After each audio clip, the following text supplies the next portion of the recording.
তো হেল্ল' নমস্কাৰ কমৰেকচদং আৰু কলম্বাই কাৰ্ডম কি খবৰ মোৰ খবৰ ভালে আছে বৰ্তমান আছোঁ ফিল্ডতে অলপ ক্ৰিকেট খেলিব আহিলোঁ ক্ৰিকেট বৰ্তমান খেলি আছোঁ কিন্তু বলটো পৰি গৈছে আৰু যোৱাকালিৰ পৰা লগতে এইকেইদিন মোক ইনষ্টাগ্ৰামত লগতে মানে ইউটিউবতো বহুতে কমেণ্ট কৰিছে যেন দাদা আমাৰ এমপ্লয়মেণ্ট এক্সচেঞ্জ চাৰ্টিফিকেট আছে আমি আকৌ বনাব লাগিব নেকি বুলি বহুতে সুধিছে আৰু লগতে কেইটামান এনেকুৱাও কেণ্ডিডেট আছে যোনে অলৰেডি চাকৰি পাইছে তেওঁলোকে মোক সুধিছে যেন আমি বনাইছিলোঁ আগতে আকৌ আমি বনাব লাগিব নেকি বুলি বহুতে সুধি আছে এইটো কোনে কোনে বনাব লাগিব কোনে কোনে নালাগে এতিয়া আপোনালোকক কৈ দিছোঁ অলপ আৰু অলৰেডি ইয়াৰ ওপৰত মই এটা ভিডিঅ' বনাইছোঁ আৰু বহুতেই বনাই থৈছে সেইটো কাৰণে মই ইয়াৰ বিষয়ে ভিডিঅ' নিদিওঁ বুলি ভাবিছিলোঁ কিন্তু এতিয়া বহুতে সুধি আছে এইটো কাৰণে ভিডিঅ'টো বনাইছোঁ যোনটো প্ৰশ্নটো আপোনালোকে সুধিছে এইটো কোনে কোনে বনাব লাগিব বুলি এইটো সকলোৱে বনাব নালাগে যাৰ যাৰ এমপ্লয়মেণ্ট এক্সচেঞ্জ চাৰ্টিফিকেট আছে এইবিলাকে বনাব নালাগে মানে এনেকুৱা হৈছে ধৰিছোঁ আপোনালোকৰ এইবছৰ হাই ছেকেণ্ডেৰী পাছ কৰিছিলে বা কিছুমানে BA কমপ্লিট কৰিলে কিন্তু তেওঁলোকে এতিয়ালৈকে BA চাৰ্টিফিকেটটো এড কৰা নাইগে আৰু কিছুমানে ITI পঢ়িছিলে বা কিছুমানে এনেকৈ বেলেগ বেলেগ BA হওক BCom মানে বহুত মানে বিভাগ পঢ়িছিলে কিন্তু তেওঁলোকে বৰ্তমানলৈকে এড কৰা নাইগে এনেকৈ তেওঁলোকে এপ্লাই কৰি আছে যিকোনো ভেকেঞ্চিৰ কাৰণে এইসকলে এই যোনটো এমপ্লয়মেণ্ট এক্সচেঞ্জ চাৰ্টিফিকেটটো এপ্লাই কৰিব লাগিব আৰু এইটো 29 তাৰিখৰ আগতে কৰিব লাগিব মানে আপোনালোকক 29 ফেব্ৰুৱাৰী আপোনালোকে আগতেই কৰিব লাগিব নহ'লে আপোনালোকে অসম চৰকাৰৰ পাবলগীয়া বেনিফিটসমূহ আপোনালোকে নাপাব বৰ্তমান মোৰ লগৰ বহুতে চাকৰি পাইছে যোনে 4th গ্ৰেড হওক বা আছাম পুলিচ ABUB হওক এনেকৈ বহুখিনি বিভাগত পাইছে কিন্তু তেওঁলোকে এতিয়া বহুতে যোনে ABত পাইছে তেওঁলোকে ভাবে যেন আমি SI কাৰণে এপ্লাই কৰিমগৈ বা বহুতে বেলেগ বেলেগ বিভাগত এপ্লাই কৰিম তেওঁলোকে এটা বেটাৰ অপশ্যন পাব মানে আপোনালোকৰ যদি আপডেটটো দিলে আপোনালোকৰ কাৰণে ভাল হ'ব এইটো কাৰণে তেওঁলোকে কৈছে যেন আৰু এইটো কেনেকৈ এপ্লাই কৰিব লাগে এই ভিডিঅ'তে মই কৈ দিম ভালকৈ অফিচিয়েলি ভিডিঅ' দিয়া আছে এইটো আপোনালোকক এতিয়া মই লগাই দিছোঁ আপোনালোকে কেনেকৈ এইটো মানে আপডেটটো দিব নিজৰ মোবাইলৰ পালৰ পৰাই কেনেকৈ দিব পাৰিব এতিয়া আপোনালোকক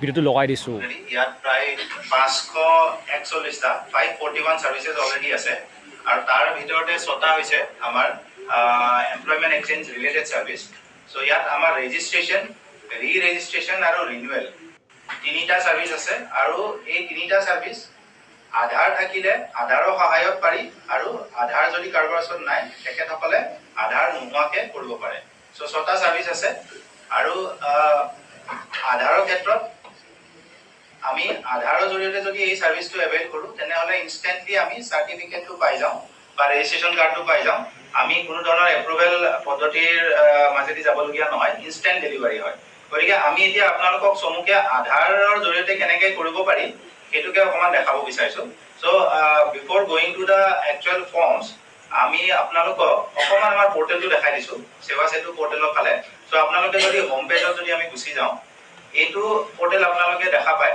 প্ৰথম পেজটো এনেকুৱা ধৰণৰ আৰু ইয়াত যদি অকমান তললে যাওঁ আমি অকমান তললে গলে আমাৰ ওচৰত সাৰ্চৰ সুবিধা এটা আছে সো আমি ইয়াতে ডাইৰেক্ট ৰি-ৰেজিষ্ট্ৰেচন বুলি টাইপ কৰিলে আমি লগইন কৰাৰ আগতে আসলতে যিখিনি আমাৰ নিয়মাৱলী এই সাৰ্ভিসটো আমি কেনেকৈ এভেইল কৰিব লাগিব আৰু যিখিনি আমাৰ ৰিকোয়াৰমেন্টস আছে এই আটাইখিনি ইয়াত এক্সপ্লেইন কৰা আছে এই বেছটোৱে আপোনালোকক গোটেইখিনি তথ্য লগইন বা একাউণ্ট ক্ৰিয়েট কৰাৰ আগতেই দি দিব তাৰ পিছত এবাৰ কি কি ৰিকোয়াৰমেন্ট আছে এইখিনি বুজি লোৱাৰ পিছত আমি এপ্লাই উইথ আধাৰ বা এপ্লাই উইদাউট আধাৰ দুটা অপচন আমাৰ ওচৰত আছে সো আমি আধাৰ বেছটো এতিয়া আপোনালোকক দেখাম আধাৰৰ জৰিয়তে আমি কেনেকৈ এপ্লাই কৰিব পাৰো সো সাধাৰণতে আমি যেতিয়া এপ্লাই উইথ আধাৰ বুলি ক্লিক কৰিম প্লিজ প্ৰচিড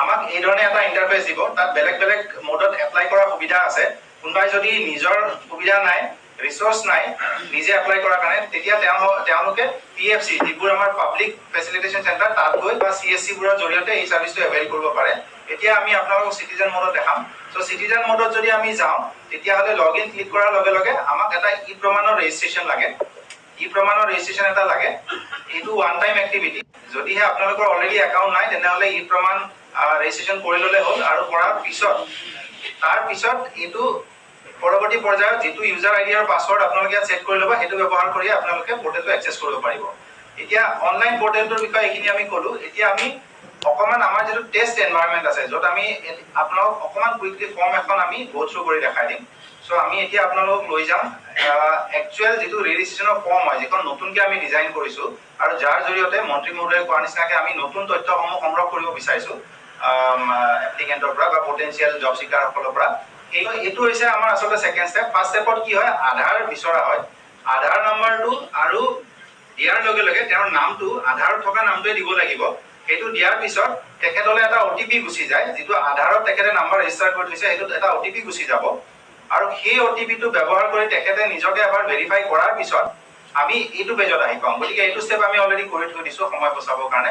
চ' এইটো ষ্টেপত যদি আমি এতিয়া চাওঁ, আমাৰ একচুৱেল ডেটা যিখিনি আমি কেপচাৰ কৰিব বিচাৰিছো সেই প্ৰচেছটো ইয়াৰ পৰা আৰম্ভ হৈছে। প্ৰথমখিনি আপোনালোকে দেখিছে নাম, phone number, email ID etcetera. তাৰপিছত আমি পাৰ্চনেল ইনফৰমেশ্যনত আহিছো। তাৰপিছত আমাৰ নেক্সট সেকশ্যনত গুচি যাওঁ। ইয়াত আমাৰ বেসিক ইনফৰমেশ্যনখিনি আছে।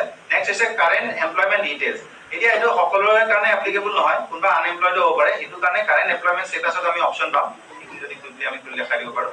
চ' ঠিক তেনেদৰে ফিজিকেল এট্ৰিবিউটছ আছে। কিছুমান চাকৰিৰ ক্ষেত্ৰত ফিজিকেল এট্ৰিবিউটছ এটা দৰকাৰী পেৰামিটাৰ হয়, গতিকে সেইখিনিও আমি কেপচাৰ কৰিছো।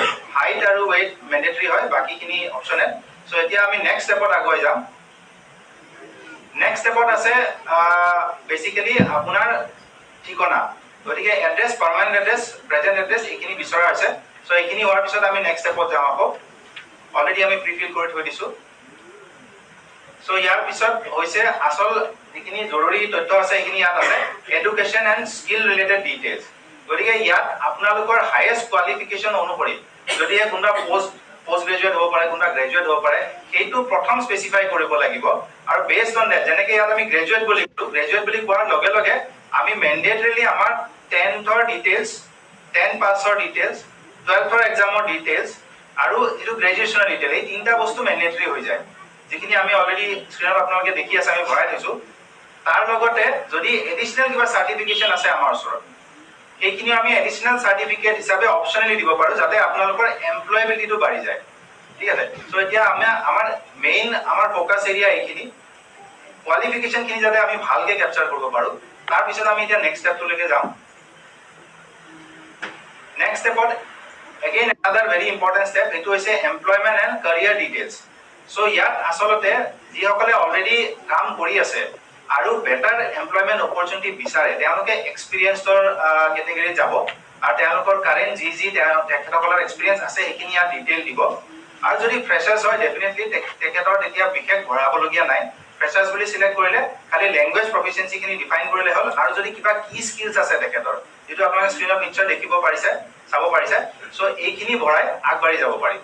চ' ইয়াত কিছুমান বস্তু অপশ্যনেল আছে আৰু কিছুমান মেণ্ডেটৰী আছে। যেনেকে লেংগুৱেজৰ প্ৰফিচিয়েঞ্চি আমি মেণ্ডেটৰীলি সুধিছো, বাট কোৱালিফিকেশ্যন এক্সপিৰিয়েঞ্চ ডিটেইলছখিনি আপুনি অপশ্যনেলি দিব পাৰে। বাট যিমানে ভালকে এণ্ট্ৰি কৰা হ'ব সিমানে এমপ্লয়েবিলিটিটো বাঢ়িব। চ' এতিয়া আমি নেক্সট ষ্টেপত গৈছো।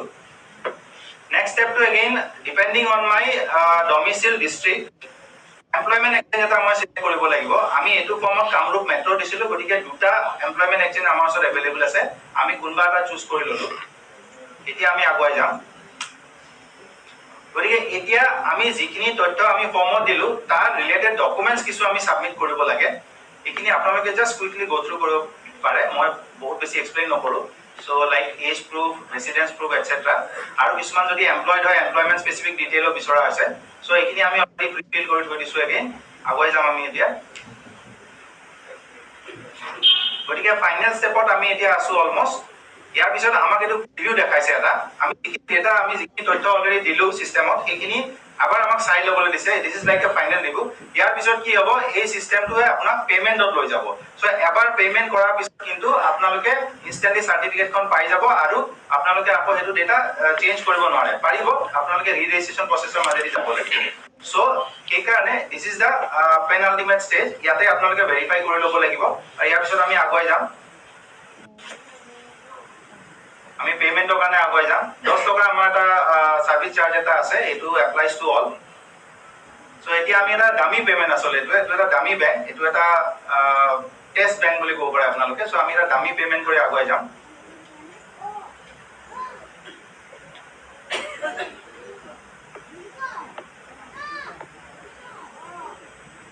পেমেন্ট আমি সাকসেসফুল বুলি ক'লো।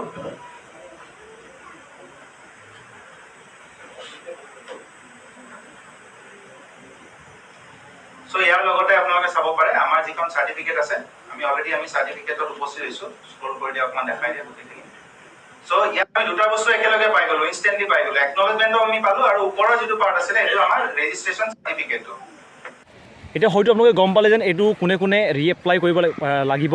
ৰিএপ্লাই মানে কিবা হ'ব আৰু আপোনালোকৰ ৰি ৰেজিষ্ট্ৰেশ্যন যোনে BA পাছ কৰিলেগৈ মানে এই বছৰ কৈছোঁ এই বছৰ যোনে BA পাছ কৰিলেগৈ যোনে এতিয়ালৈকে তেওঁলোকৰ এই চাৰ্টিফিকেটখন এড কৰাইগৈ BA BCom এনেকৈ বেলেগ ITI হওক যিমানখিনি আপোনালোকে এপ্লাই কৰিছিলে মানে পাছ কৰিছিলে তেওঁলোকে এই চাৰ্টিফিকেটসমূহ এড কৰিব লাগিব এইটো কাৰণে এই ভিডিঅ'টো বনাইছোঁ অলৰেডি বহুতে জানে এইটো কাৰণে মই ভিডিঅ' নিদিওঁ বুলি ভাবিছিলোঁ কিন্তু এতিয়া বৰ্তমান বহুতে বুজি নাপালে এইটো কাৰণে কৈ দিছোঁ যোনে আগত এপ্লাই কৰিছিল তেওঁলোকে নবনালেও হ'ব যাৰ মানে চাৰ্টিফিকেট এড কৰা নাই তেওঁলোকৰ যিমান এক্সট্ৰা চাৰ্টিফিকেটেই হওক বা বেলেগ বিভাগতেই হওক তেওঁলোকে এড কৰিব লাগিবগৈ তুমি যদি কিবা সুধিব থাকিলে ইয়াৰ বিষয়ে সুধিব পাৰিব কমেণ্ট বক্সত